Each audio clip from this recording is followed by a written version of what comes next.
A cimeira entre a União Europeia e o Reino Unido, prevista para 22 de julho, parece cada vez mais em dúvida, depois do primeiro-ministro britânico Keir Starmer ter anunciado a demissão esta segunda-feira.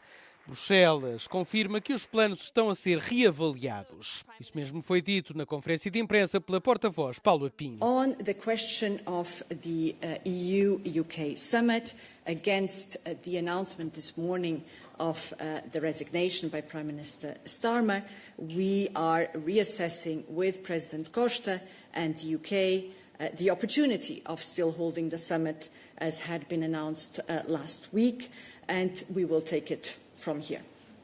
O governo de Starmer tinha retomado as relações com a União Europeia, que estavam tensas após o Brexit, uma prioridade do mandato. Estava prestes a concluir uma série de acordos para reforçar o comércio, integrar os mercados de eletricidade e impulsionar a mobilidade dos jovens, a tempo da Cimeira de Julho, a segunda do género.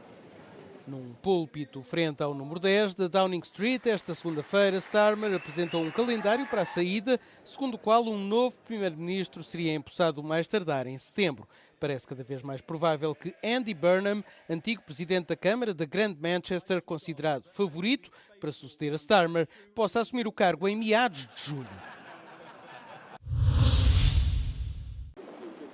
A segunda cimeira entre a União Europeia e a Moldova, que decorre esta segunda-feira em Bruxelas, é uma prova dos progressos das reformas institucionais de Chisinau, afirmou o vice-primeiro-ministro e ministro dos Negócios Estrangeiros do país, Mihai Popsoi, à Euronews. Na semana passada, a Moldova atingiu um marco no processo de adesão à União Europeia, com o início das negociações sobre questões essenciais, como o Estado de Direito, o sistema judicial e os direitos fundamentais num país candidato. It is very much in our interest, in the interest of Moldovan citizens, to make sure that we consolidate Moldovan institutions, that we make democratic consolidation irreversible, that we deliver to the promise we made to our citizens to combat effectively corruption, to consolidate democratic freedoms. Paralelamente às negociações de adesão à União Europeia, Chisinau tem de lidar com a desinformação russa e com a questão da Transnistria. The two tracks, the European integration and the reintegration of the Transnistrian region, are two parallel tracks, because otherwise we would give the Kremlin leverage and de facto veto over our accession process. But we're working hard to make sure that all Moldovan citizens benefit like they had already benefited from the deep and comprehensive free trade area, which the Transnistrian region of Moldova has benefited a lot as well. Depois de a Moldova ter apresentado o seu pedido de adesão à União Europeia em março de 2022 e ter recebido o estatuto de candidato pouco tempo depois, as negociações de adesão foram formalmente iniciadas em junho de 2024.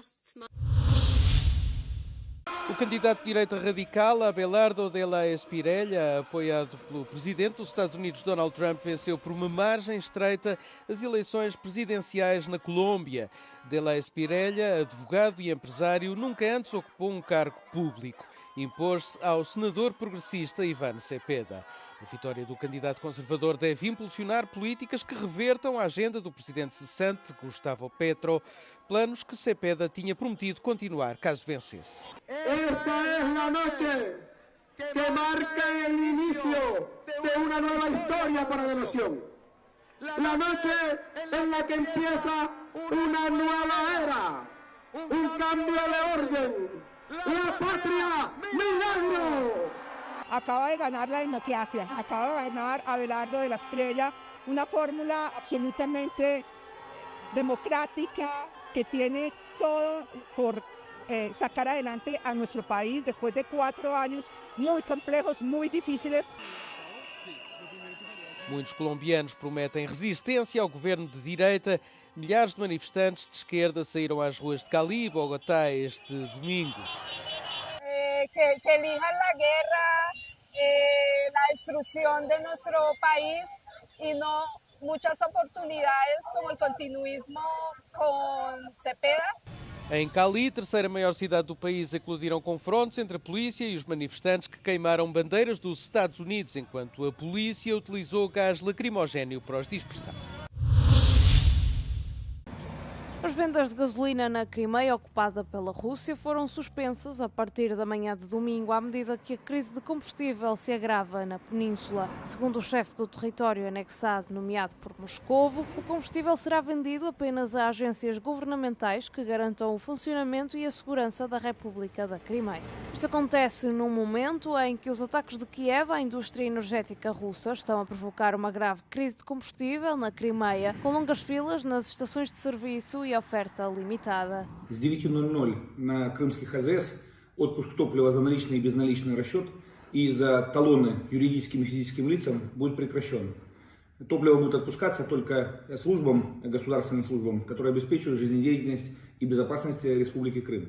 A Ucrânia tem intensificado os ataques a instalações petrolíferas russas nos últimos meses. No domingo, o presidente ucraniano Volodymyr Zelensky afirmou que as suas forças tinham atingido instalações em ambos os lados da ponte da Crimeia, incluindo logística marítima utilizada para o transporte de petróleo na região de Krasnodar e um depósito de petróleo em Kerch, temporariamente ocupada. Entretanto, os ataques russos à Ucrânia têm continuado, com as autoridades locais no leste do país a reportarem 3 mortes e 22 pessoas feridas no domingo.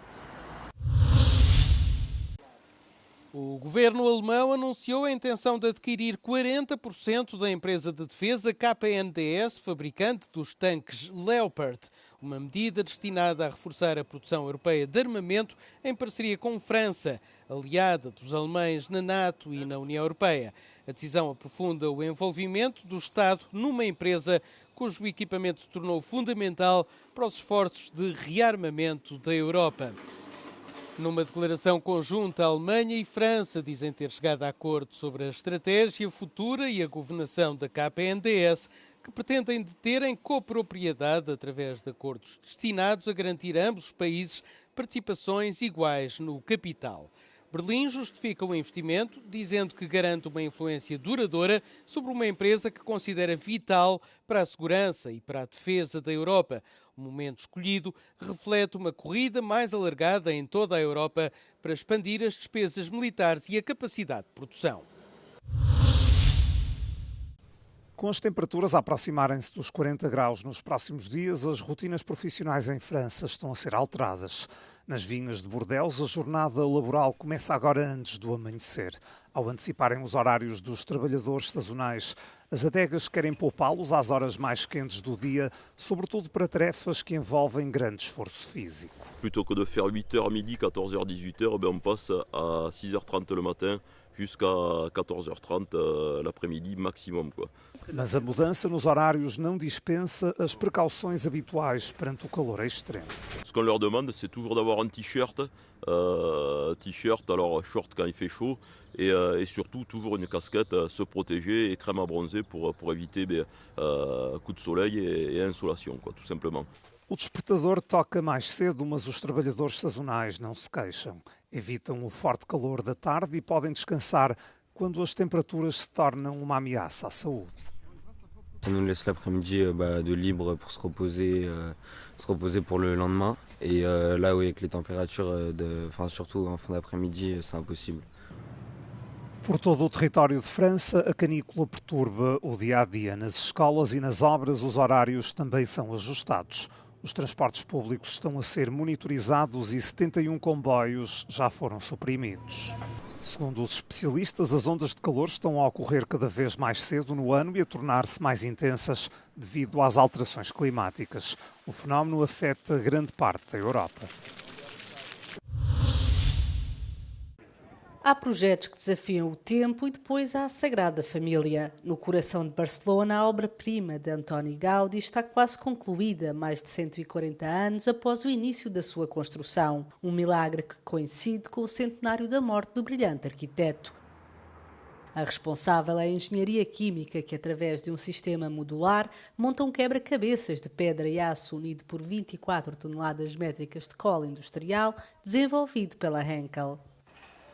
Begonha Cantera, a engenheira responsável pelo projeto, salienta que esta cola permitiu acelerar a construção da Sagrada Família em cerca de 50 anos. Meio século de vantagens graças a uma resina que absorve umidade, sal marinho e vibrações do metro sem rachar. Hemos estado trabajando en el proceso de utilizar un adhesivo para unir el ajero, la piedra, en la construcción de los paneles modulares que distribuiu a Sagrada Família. A sua mística evoca uma floresta interior banhada pela luz dos vitrais que enchem o coração do templo de cores e reflexos. A Basílica guarda também segredos que inspiraram os Stormtroopers, os soldados imperiais de Star Wars, e até o próprio Gaudí, que também está representado na fachada. Embora nunca tenha vivido para ver a sua obra concluída, Gaudí repousa na sua cripta para toda a eternidade. Na fachada da Paixão é possível ver uma representação não convencional de Cristo, uma figura nua na cruz, cuja cabeça é um livro, uma porta de entrada para o conhecimento. Após a morte de Gaudí, uma série de arquitetos assumiu o testemunho. Nos últimos anos, liderados por Jordi Foley, enfrentaram o maior desafio estrutural, a construção das torres centrais. Foley recorda que o mestre sabia que a sua obra seria concluída com recurso à tecnologia do futuro. Hemos construído las torres centrales con la técnica que quizá hace 75 años no era posible, pero ahora sí, de tesar, de grandes paneles de piedra tesada con barras de industrial en el interior. Y esta misma técnica la utilizaremos en los campanarios de la fachada de la Gloria y quizá también alguna de las columnas. Assim, a Torre de Jesus alcança agora os 172 metros de altura, tornando a Basílica a igreja mais alta do mundo. El cielo de Barcelona ya tiene dueño. La Torre de Jesucristo, la más alta de la Sagrada Familia, recientemente bendecida por el Papa León XIV en su viaje a España, vigila la ciudad condal. El gran secreto de la torre no es solo la piedra, sino la química. Una innovadora patente de adhesivos Loctite es el enlace molecular que une estas toneladas de estructura. Ingeniería al más alto nivel aplicada al arte de Gaudí. María Muñoz Morillo, en Barcelona, para Euronews.